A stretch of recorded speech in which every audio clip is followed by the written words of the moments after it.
په جنگ امامت مسلمانانو د خالد بن ولید رضی الله عنه په مشرۍ باندې جنگ وګټو. په دې جنگ کې د مسلمانانو ډیر زیات نقصان هم وشو، ځکه یوازې 14,000 مسلمانانو د مسلم کذاب 40,000 لښکر مخ کړ.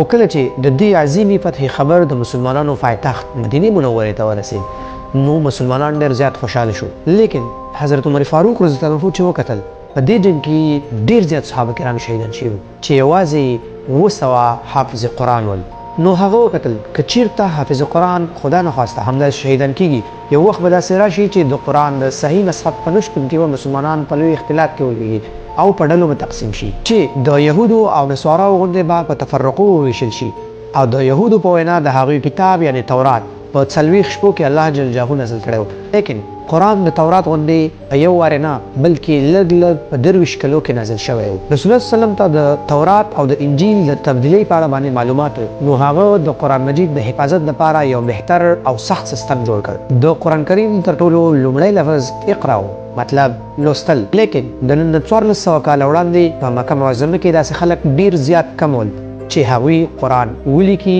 او ویلولي. لیکن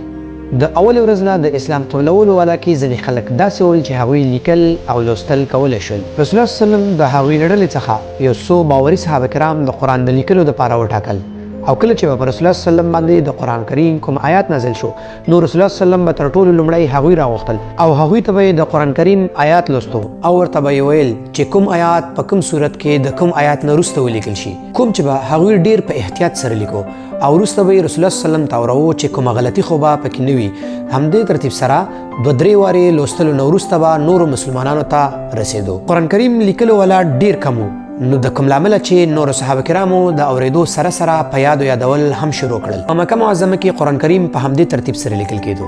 لیکن د مدینه منورې ته د هجرت کولو نه وروسته رسول الله صلی الله علیه وسلم په مسجد نبوي کې یو مکمل سیستم د قرآن د لیکلو لپاره جوړ کړ. په مدینه منورې د تعلیم کچه مطلب په مدینه منوره کې د لیک لوست خلک د مکه معظمه څخه هم کم ول. لیکن په مدینه منوره کې یو فائدہ مسلمانانو ته دا هم و چې هلته له پخوا څخه ډیر يهوديان اوسېدل، ځکه د يهوديانو په کتابونو کې راغلي ول چې ډیر زر بعد د مدینه منورې شاوخوا کې یو پیغمبر راتلونکی دی. نو د دې لامله د هجرت څخه شاوخوا 1500 کال وړاندې کله چې د فلسطین په خاوره باندې د روم امپراتوري په يهوديانو باندې ظلم شروع کړل، نو زیاتره يهوديانو فلسطین پرېښود او د عربو په طرف راغلل او په خاص ډول د مدینه منورې او د هغې شاوخوا ته اوسېدل د هغه پیغمبر انتظار یې کوو. په یهودو کتاب یعنی تورات د یو آسماني کتاب کېدو له امله په یهودو کې د تعلیم قدر موجود و، لیکن عربو ورڅخه هیڅ فایده وانه اخیسته. لیکن کله چې رسول الله صلی الله علیه وسلم راغی، نو هغه د یهودیانو د تعلیم څخه د مسلمانانو ته د فایدې رسولو کوشش وکړ او زیاتره ماشومان یې د یهودیانو مکتب ته ولېږل ترڅو هغوی لیک لوست او همداراز د دنیا نور علوم هم زده کړي. د دې ځوانانو کار صرف زده کړه کول ول، نه کوم تجارت لکه په نن سبا کې چې بورسونه یا سکالرشیپونه چې صرف د زده کړې لپاره وي. دې نوي ځوانانو له ډلې څخه یو زید بن ثابت رضی الله تعالی عنه د کوم چې د یهودیانو څخه نه صرف عربي بلکې د یهودیانو ژبه عبراني، همداراز د ایران ژبه پارسی او یونانی ژبه هم زده کړې وه. کوم نه وروسته چې هغه د رسول الله صلی الله علیه وسلم یو شخصي لیکوال شو، مطلب د قرآن کریم لیکل او همداراز نورو بادشاهانو ته د خطونو لیکل چې ډیر مهم کار و. قرار د دې ګروپ شمیر زیاتېدو چې تقریبا 15 تنو ته ورسېد. نو رسول الله صلی الله علیه وسلم په مسجد نبوي کې دې ځوانانو ته یو ځای جوړ کړ چیرته چې د قرآن لیکل،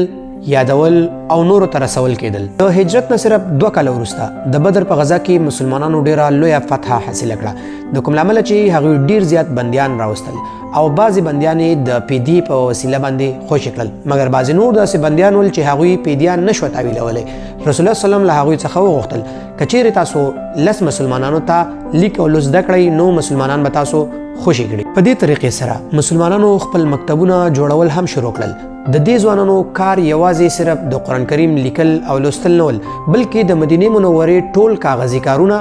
لکه دفتري کارونه او همداراز د رسول الله صلی الله علیه وسلم په وینا باندې د مدینې منورې نفوس هم همدې صحابه کرامو معلوم کړل. رسول الله صلی الله علیه وسلم په مدینې منورې کې یو بازار جوړ کړ چې د هغې ټول کاغذي کارونه یا دفتري کارونه همدې صحابه کرامو کنټرولول. د رسول الله صلی الله علیه وسلم په دور کې د هر څه همداسې روان ول، مطلب د قرآن کریم لیکل او په یادو یادول. لیکن قرآن د رسول الله صلی الله علیه وسلم د اخري کاله پورې نازلېدو، نو د دې له امله د قرآن کریم یو مکمل مصحف او د کتاب په شکل باندې لیکل ممکن نه ول. او د رسول الله صلی الله علیه وسلم له وفات څخه لږ وخت وروسته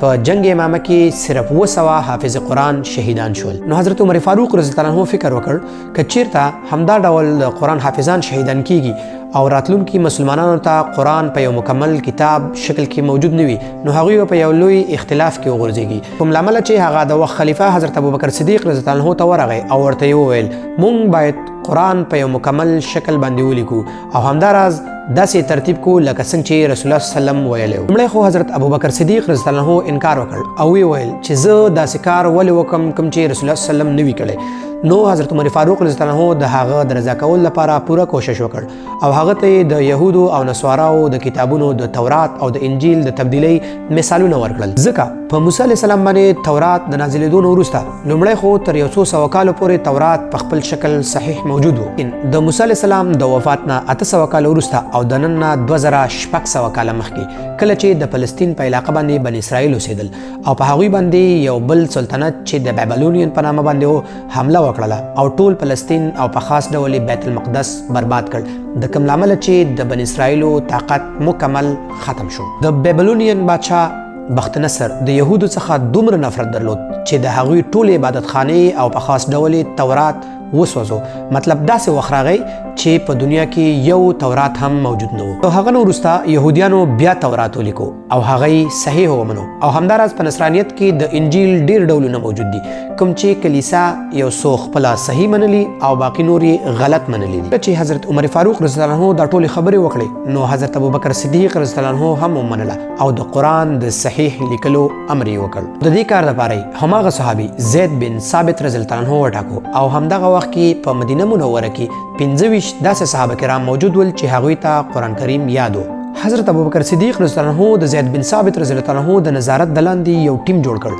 او یو سخت قانون یې ورته جوړ کړ چې هر حافظ به د قرآن کریم یو آیات لولي او بیا به یې د رسول الله صلی الله علیه وسلم په ژوند کې د هغه لیکل شوي قرآن مجید سره ګوري او له بهر څخه یې 2 ګواهان راوستل چې هغوی ته به د قرآن کریم نسخې ورکول کېدې. همدې ډول د قرآن کریم یو آیات ډیر په احتیاط سره د ټولو مسلمانانو مخې ته په مسجد نبوي کې لیکل کېده تر څو وروسته مسلمانان په دوی کې کوم شک ونه لري او په همدې ترتیب سره د قرآن کریم یو مکمل مصحف ولیکل شو او دغه قرآن کریم حضرت ابوبکر صدیق رضی الله عنه ته وسپارل شو او په همدا ډول چې چا به د قرآن کریم په اړه باندې څه زده کول نو راتلل به د دغه قرآن کریم سره به یې کتل. حضرت ابوبکر صدیق رضی الله عنه د وفات نه وروسته هغه قرآن کریم دوهم خلیفه حضرت عمر فاروق رضی الله عنه ته وسپارل شو او د هغه نه وروسته د هغه لور او د رسول الله صلی الله علیه وسلم میرمن حضرت حفصه رضی الله تعالی عنها ته وسپارل شو. قرآن کریم د صحیح لیکلو له امله خلک به د ډېر لرې لرې ځایونو څخه راتل او خپل قرآن مجیدونه به یې د دې قرآن مجید سره کتل تر څو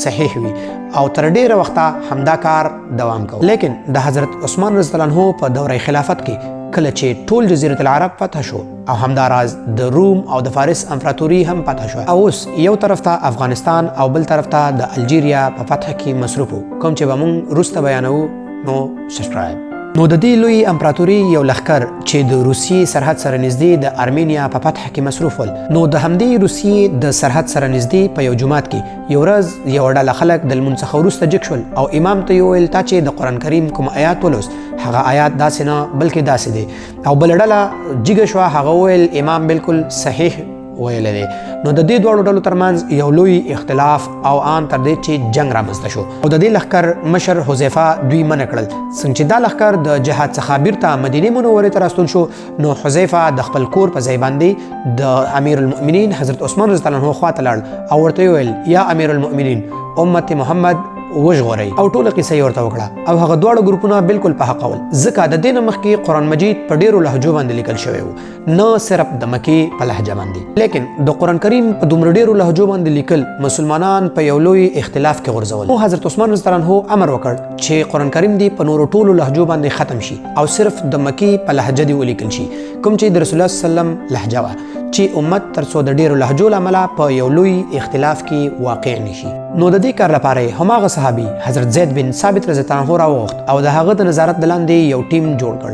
او یو صحابي د رسول الله صلی الله علیه وسلم میرمن حضرت حفصه رضی الله عنها ته ورولېږه او هغه قرآن مجید یې ورڅخه راوغوښت کوم چې د حضرت ابوبکر صدیق رضی الله عنه په دور کې لیکل شوی و. نو په همدې ترتیب سره د مکې معظمې په لهجه باندې یو مکمل قرآن مجید ولیکل شو او په مدینه منوره او په ټول امپراتورۍ کې امر وکړ هر هغه چا سره چې د قرآن کریم مصحف نسخې او داسې کتابونه موجود وي ټول دې د امپراتورۍ یا دولت ته وسپاري کوم چې هغوی د ټول امپراتورۍ څخه راټول کړل او د امت د اختلاف د ختمېدو دپاره یې هغه ټولو ته ور ورته کړ او هغه قرآن کریم کوم چې د مکې یا د رسول الله سلم په لهجه باندې لیکل شوی و ټولې امپراتورۍ او ټولو ولایتونو ته یې ولېږو او هغه کافران چې د امپراتورۍ مختلفو ولایتونو ته ولېږل شوی د هغوی څخه څه نن هم صحیح ډول موجود دي او نن چې مسلمانان په نړۍ کې کوم کتاب لولي دا هغه قرآن مجید دی کوم چې په رسول الله سلم نازل شوی حضرت ابوبکر صدیق رضی الله عنه راجمع کړی او د یو کتاب په شکل لیکلی او حضرت عثمان رضی الله عنه په یوه ثابته د مکې په لهجه لیکلی دی لیکن د کومې خبرې نه چې حضرت عمر فاروق رضی الله عنه ډارېدو چې مسلمانان خدا نخواسته د یهودو او نصاراو غوندې په ډلو او فرقو باندې وویشل شي مسلمانان د قرآن کریم له امله په فرقو باندې ونه ویشل شول خو لیکن په بعضو نورو شیانو کې مسلمانان په ډیرو زیاتو فرقو باندې ویشل شوي دي او د دومره زیاتو فرقو د ویشل کېدو نه وروسته مسلمانان بیا هم په یو څیز باندې متفق دي چې هغه دی قرآن. Subscribe.